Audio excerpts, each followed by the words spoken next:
Hey everyone, welcome to Wellness Wednesday. For today's video, I want to talk about the link between getting enough sleep and your metabolism and maintaining your weight loss goals or your weight goals period. And also I want to give some tips on how you can ensure, or at least try to ensure, that you get enough sleep at night.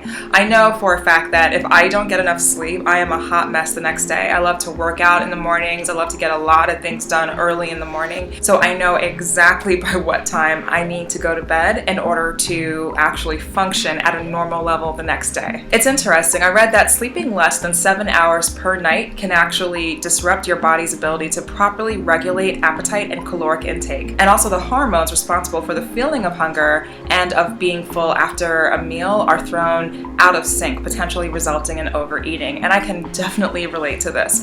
I know that if I don't get enough sleep, I have this craving for like sugary, just sweets, period. Something that will give me enough energy to get through the day. And so what do? I get like a nice chunky muffin or some candy at the local store, and then I find that I'm eating all these empty calories that some of them are filling, some of them aren't, but I'm not really thinking about, well, how much am I really taking in? Do I really need all of these starchy foods right now? And probably not. And a lot of that is linked to feeling tired, not getting enough sleep the night prior. If you're able to get 7 to 8 hours of sleep at night, this will increase your leptin hormone level. And leptin actually communicates with your brain when your appetite is satisfied. There's so many awesome studies out there on this topic, definitely check them out, but just make sure that you're well rested before you eat. So here are some tips that I've found have worked for me in terms of at least trying to get at least 7 hours of sleep. Number one, I try to be realistic about what time I actually need to go to bed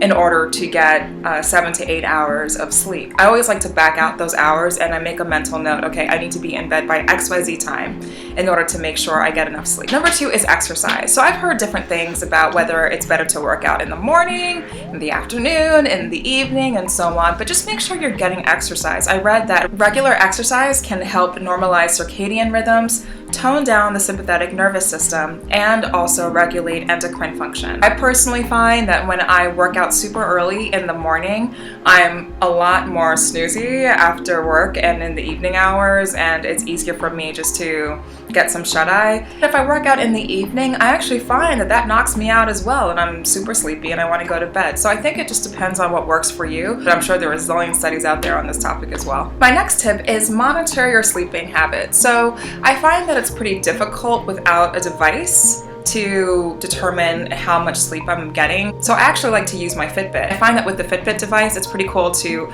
wake up in the morning and check the app, and it gives me an approximate estimation as to how many hours of sleep I got the night prior. And here I'm thinking sometimes I got 8 hours, and it will tell me, well, you really got 6 hours. On average, I find that Fitbit is pretty accurate, and it also shows how often I was restless as well, which is pretty interesting. Set yourself an alarm reminder of when you actually should be going to bed. And for those of you who do a lot of prep before you go to bed, make sure that you set the time accordingly, your alarm, so you know exactly when you need to shift focus and start your prep for going to bed. A lot of us have, for example, like hair routines and skin routines that we go through, so you want to make sure you take that into account as well. You can use whatever tech device to set that alarm, but I find that that's super helpful. I highly recommend shutting down as many devices, if not all devices, if possible, about an hour prior to going to bed. So I'm talking about your tablets, your phone, your computer, and that way you give your mind time to shut down for a decent amount of time before closing your eyes and falling asleep. My next tip is to intentionally relax. Make a decision to shift your focus and just turn off your mind. Don't meditate and brew on all of the crazy things that happened that day. Just shut off your mind and find something that is truly relaxing. Even if that means, for example, turning on Netflix and they have like the fireplace movie that they show, it just runs for I think like an hour or something like that. I've actually turned that on to relax, and I find it to be so soothing. But whatever it is, if you want to turn on a fun movie, read a book, whatever it is, find a way to shift your focus and just enjoy your evening. Another great idea is to relax by taking a nice warm shower, a soothing Epsom salt bath, a lavender bath, whatever it is that can really help your body, your muscles truly relax in the evening. Also think about when you stop consuming caffeine during the day. It's very easy to just continue drinking coffee at all hours, especially during the work day. But a good idea is to probably stop drinking that maybe around like early afternoon, like around like 2-ish. It's a great way to give yourself discipline with your caffeine intake and also give your body time away from it and to start winding down. And my last tip is make sure that your sleeping environment is super comfortable and it makes you go, ah.